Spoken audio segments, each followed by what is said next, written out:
नमस्ते, राधे राधे। आप सभी को हम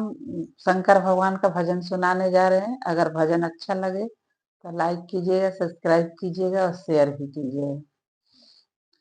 जटवा खोल के डमरुआ बजवला ए भोला, जटवा खोल के डमरुआ, पहिला डमरुआ कश्मीर में बजवला, पहिला डमरुआ कश्मीर में बजवला,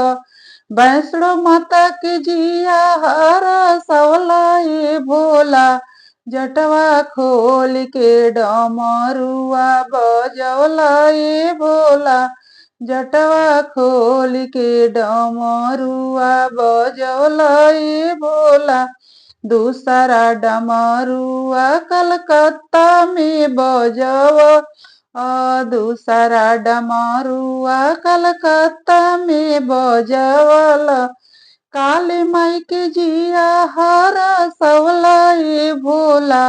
जटवा खोल के डमरुआ बजवला ए भोला,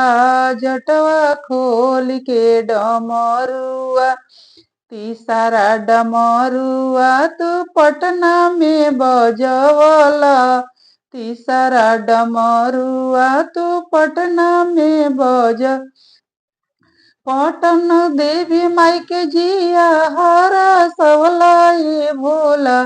जटवा खोल के डमरुआ बजवला ए भोला,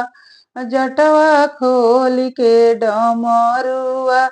चौथा डमरुआ बनारस में बजवला, चौथा डमरुआ बनारस में बजवल, विंध्याचल माई के जिया हरा सवला ए भोला, जटवा खोल के डमरुआ बजवला ए भोला, जटवा खोल के डमरू, पांचवा डमरुआ तू कामाख्या में बजवला, पांचवा डमरुआ कामाख्या में बज, कामाख्या माई के जिया हरा सवला ए भोला, जटवा खोल के डमरुआ बजवला ए भोला,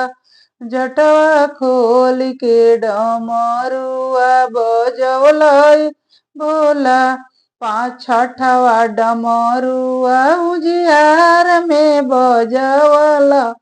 छठवा डमरुआ उजियार में बज, मंगला माई के जिया हरा सवला ए भोला, जटवा खोल के डमरू बजवला ए भोला,